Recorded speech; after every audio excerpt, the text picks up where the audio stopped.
할렐루야. 주님의 이름으로 평안을 전합니다. 오늘 하나님께서 우리에게 주시는 말씀은 출애굽기 22장 1절에서 15절까지 말씀입니다. 사람이 소나 양을 도둑질하여 잡거나 팔면 그는 소 한 마리에 소 5마리로 갚고 양 한 마리에 양 4마리로 갚을지니라. 도둑이 뚫고 들어오는 것을 보고 그를 쳐 죽이면 피 흘린 죄가 없으나 해 돋은 후에는 피 흘린 죄가 있으리라. 도둑은 반드시 배상할 것이나 배상할 것이 없으면 그 몸을 팔아 그 도둑질한 것을 배상할 것이요, 도둑질한 것이 살아 그의 손에 있으면 소나 나귀나 양을 막론하고 갑절을 배상할지니라.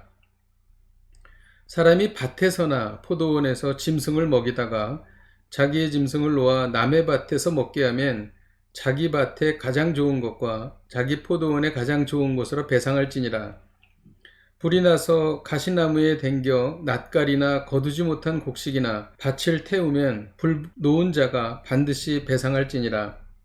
사람이 돈이나 물품을 이웃에게 맡겨 지키게 하였다가 그 이웃집에서 도둑을 맞았는데 그 도둑이 잡히면 갑절을 배상할 것이요, 도둑이 잡히지 아니하면 그 집주인이 재판장 앞에 가서 자기가 그 이웃의 물품에 손댄 여부의 조사를 받을 것이며, 어떤 잃은 물건, 즉 소나 나귀나 양이나 의복이나 또는 다른 잃은 물건에 대하여 어떤 사람이 이르기를 이것이 그것이라 하면 양편이 재판장 앞에 나아갈 것이요, 재판장이 죄 있다고 하는 자가 그 상대편에게 갑절을 배상할지니라.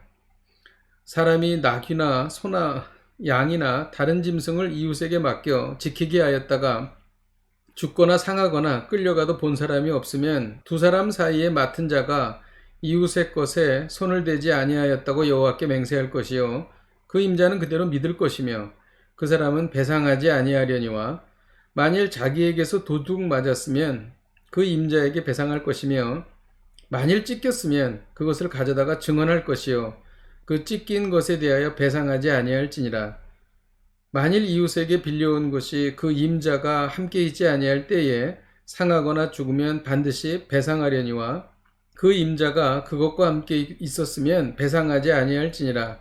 만일 새낸 것이면 새로 족하니라. 아멘. 율법은 이웃에게 피해를 입힌 사람에게 손해를 배상하게 합니다. 그런데 그 보상 기준이 고의인지 부주의인지 아니면 불가항력인지에 따라 달라진다는 것입니다. 하나님께서는 의도하지 않은 실수에 대해 과중한 처벌을 내리지 않으십니다. 1절에는 사람이 소나 양을 도둑질하여 잡거나 팔면 그는 소 한 마리에 소 5마리로 갚으라고 말합니다. 고의적으로 소나 양을 도둑질하면 무거운 처벌을 받았습니다. 도둑질한 소에 대해서는 5배, 도둑질한 양에 대해서는 4배로 갚아야 했습니다. 소를 도둑질하려면 양을 도둑질할 때보다 더 치밀한 계획을 세워야 했기 때문입니다. 5절에는 사람이 밭에서나 포도원에서 짐승을 먹이다가 자기의 짐승을 놓아 남의 밭에서 먹게 하면 자기 밭에 가장 좋은 것으로 보상하라고 말합니다. 부주의하게 남의 밭의 소산을 손해를 입힌 것입니다. 이럴 때 보상하라는 것입니다. 자신이 피해를 입힌 것에 대해서 가장 좋은 것으로 보상하게 하였습니다. 또 6절에는 불이 나서 가시나무에 댕겨 낫갈이나 거두지 못한 곡식이나 밭을 태우면 불 놓은 자가 반드시 배상하게 했습니다. 부주의하게 남의 곡식이나 밭을 태워도 반드시 보상하라는 것입니다. 또 10절, 11절에는 불가항력적인 상황일 때에 대한 내용입니다.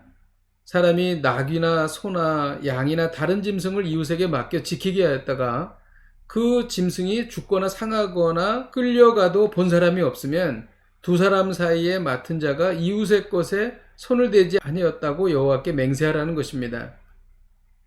그러면 그 임자는 그대로 믿어야 하고 그 사람은 배상하지 않아도 된다는 것입니다.